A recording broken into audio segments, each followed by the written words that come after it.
Assalamualaikum warahmatullahi wabarakatuh. Kami dari kelompok 6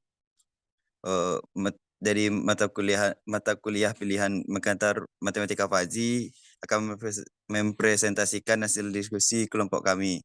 Kelompok kami terdiri dari Irgian Saputra dengan BP 21104311099, Anissa Muflihah dengan BP 21104311020, Selvi Sri Auliasari dengan BP 21104311021, Arif Budiman dengan BP 21104320008, dan saya sendiri yaitu Handrian Samudra dengan BP 21104320037. Materi pertama akan disampaikan oleh Anissa Muflihah. Kepada Anissa Muflihah, dipersilakan.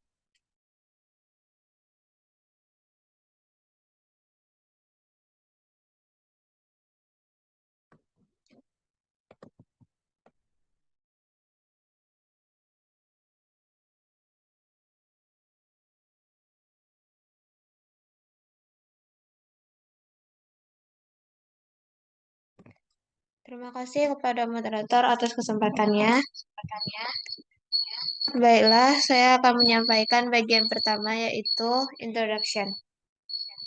Fuzzy-set ditemukan pertama kali oleh Al-Azadeh pada tahun 1965, di mana dalam perkembangannya muncul Intuitionistic Fuzzy-set. IFS banyak digunakan dalam kehidupan nyata, seperti pengambilan keputusan, masalah kesehatan, masalah teknik, sistem kontrol, dan bidang-bidang lainnya. Dalam proses pengambilan keputusan melalui IFS, akan digunakan konsep perhitungan jarak antara dua IFS sebagai penyelesaian dari masalah. Definisi. Misalkan U adalah himpunan tak nol. Fuzzy set A atas U didefinisikan sebagai A sama dengan himpunan pasangan dari X dan mu AX, di mana X anggota U.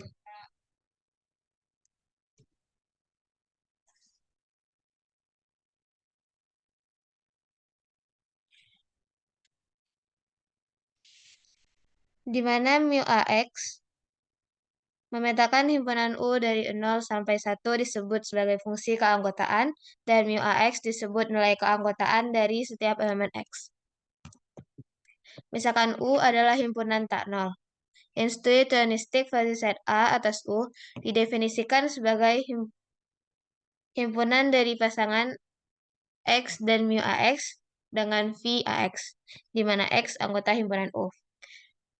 Di mana mu AX memetakan himpunan U dari 0 sampai 1 disebut sebagai fungsi keanggotaan dari IFSA, dan mu AX disebut sebagai nilai keanggotaan untuk setiap elemen X.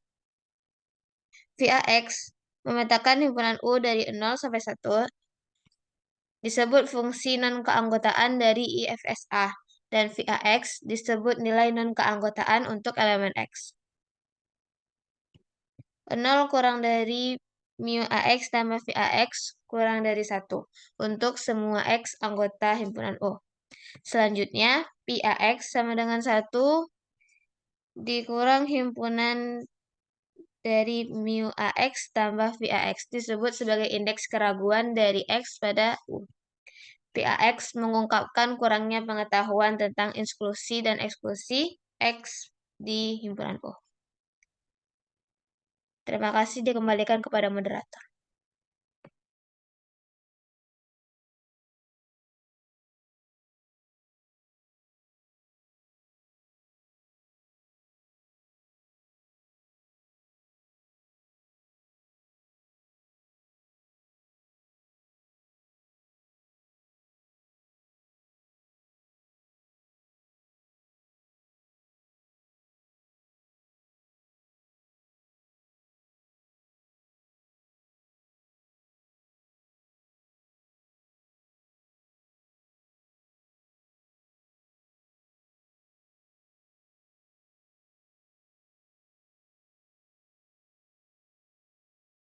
Terima kasih kepada Anissa Muflihah. Materi selanjutnya akan disampaikan oleh Irgian Saputra. Kepada Irgi, dipersilakan.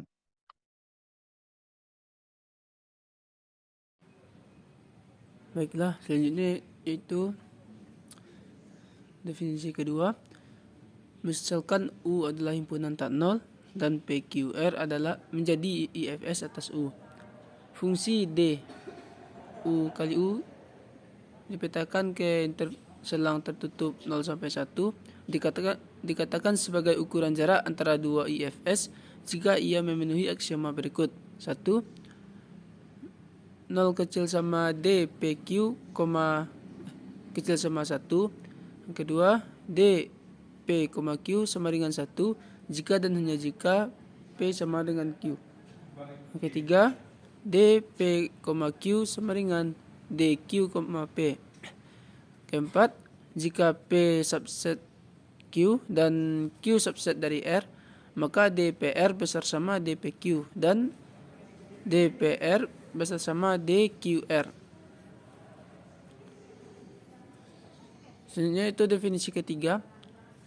Misalkan A adalah himpunan pasangan XI,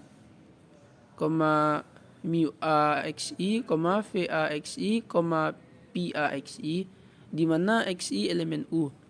Dan B adalah himpunan pasangan XI, mu BXI, VBXI, PBXI, di mana XI elemen U adalah dua IFS pada U. Smith dan Kacprzak mengusulkan 4 ukuran jarak antara dua IFS sebagai berikut. Yang pertama, the Hamming distance DH A, B sama dengan setengah sigma I sama dengan 1 sampai N dari harga mutlak mu AXI kurang mu BXI ditambah harga mutlak VAXI kurang VBXI ditambah harga mutlak PAXI dikurang PBXI. Yang kedua itu the Euclidean distance DE A, B sama dengan akar dari setengah sigma I sama dengan 1 sampai N dari mu AXI kurang mu BXI dikuadratkan ditambah VAXI dikurang VBXI dikuadratkan ditambah PAXI dikurang PBXI dikuadratkan. Yang ketiga itu the normalized Hamming distance. Itu DNH A, B sama dengan 1/2N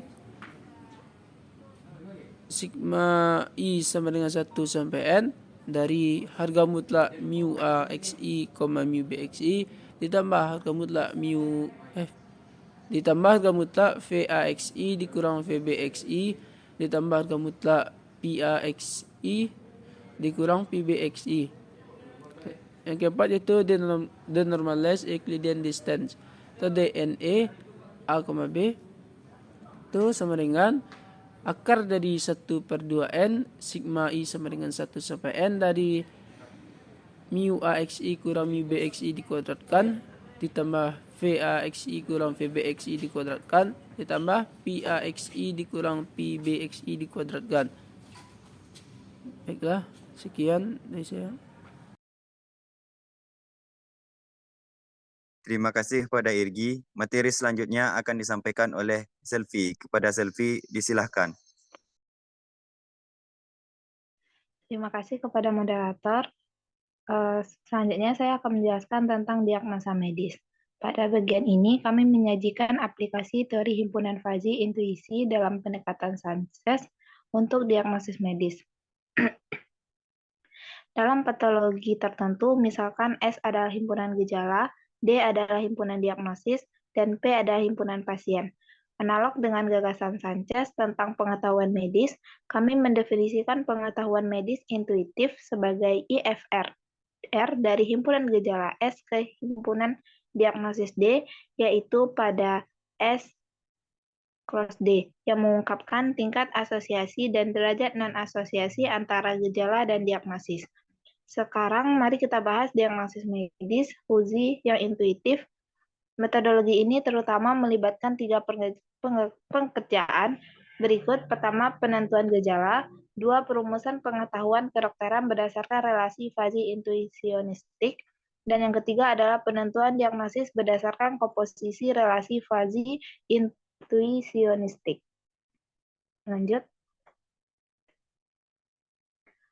Misalkan A adalah IFS dari himpunan S dan R menjadi IFR dari S ke D, kemudian komposisi max min max B dari IFS A dengan IFR S ke D dilambangkan dengan B sama dengan A dan R menandakan keadaan pasien dalam hal diagnosis sebagai IFS B dari D dengan fungsi keanggotaan yang diberikan oleh mu BD sama dengan diskonjungsi S elemen S besar, di mana himpunan tertutup mu AS konjungsi mu R S, D.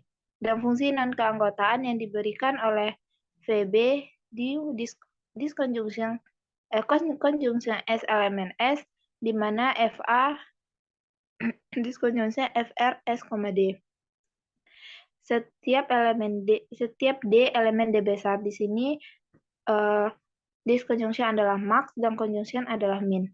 Jika keadaan pasien tertentu dijelaskan dalam istilah IFS A dari S, kemudian P diasumsikan sebagai diagnosis yang ditetapkan dalam istilah IFS B dari D melalui IFR R intuitionistic medical conduct dari S ke D yang diasumsikan diberikan oleh seorang dokter yang mampu menerjemahkan prinsipnya sendiri tentang keterlibatan intuisionisme dalam derajat asosiasi dan non-asosiasi berturut-turut antara gejala dan diagnosis.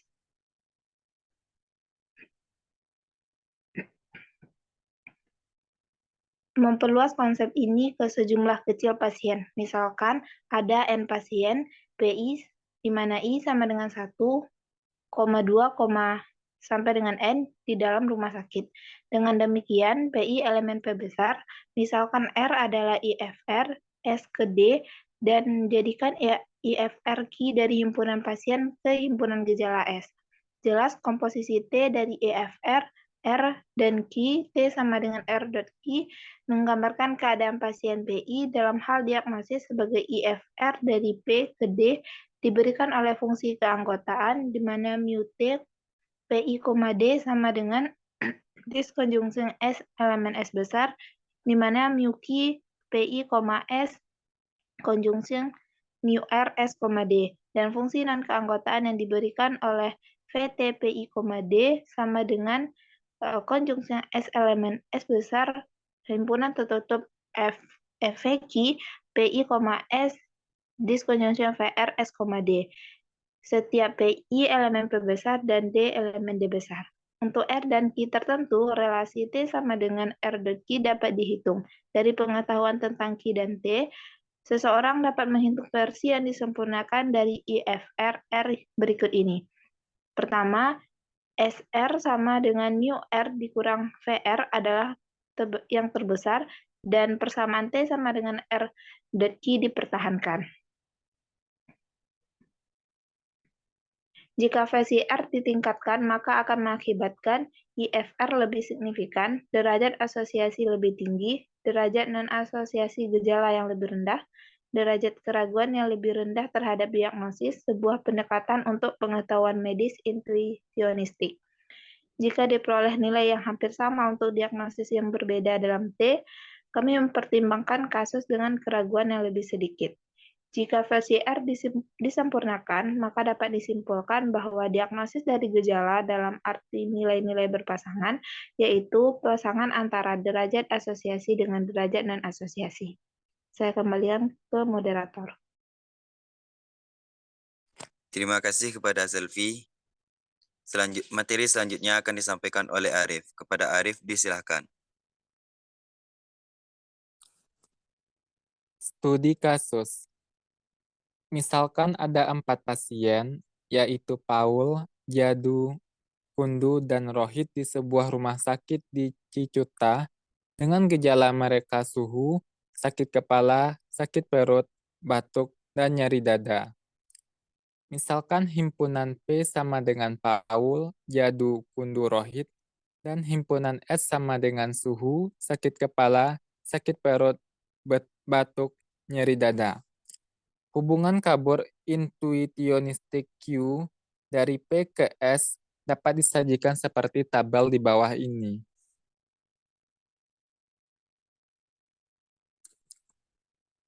Himpunan diagnosa D, demam, malaria, penyakit tipes, masalah perut, masalah dada. Hubungan kabur intuitionistik T dari S ke D dapat disajikan seperti tabel di bawah ini.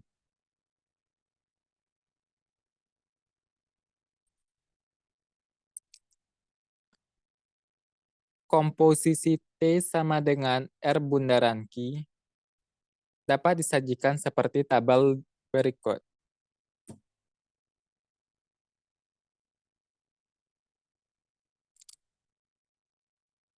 Setelah menghitung SR, maka diperoleh seperti tabel di bawah ini.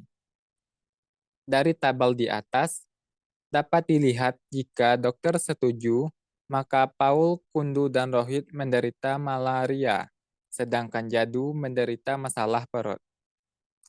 Saya kembalikan ke moderator. Terima kasih saya ucapkan pada Arif. Kesimpulan dari presentasi ini yaitu, dalam hal ini, pendekatan Sanchez untuk diagnosis medis dipelajari dan konsepnya digeneralisasikan dengan penerapan teori IFS, di mana himpunan Fuzzy adalah IFSS. Kebalikannya, tidak selalu benar seperti yang dibenarkan dalam 1,8. Akibatnya, studi pendekatan Sanchez untuk diagnosis medis telah dibuat dengan gagasan umum, yaitu teori IFS. Fungsi non-keanggotaan memiliki peran yang lebih penting dibandingkan dengan fungsi keanggotaan yang sesuai dengan pelengkap himpunan Fuzzy, karena fakta bahwa dalam masalah pengambilan keputusan, khususnya dalam kasus diagnosis medis, ada kemungkinan yang adil dari keberadaan bagian ragu-ragu yang tidak nol pada setiap saat evaluasi objek yang tidak diketahui. Sekian presentasi dari kelompok kami. Jika ada salah, mohon dimaafkan. Assalamualaikum warahmatullahi wabarakatuh.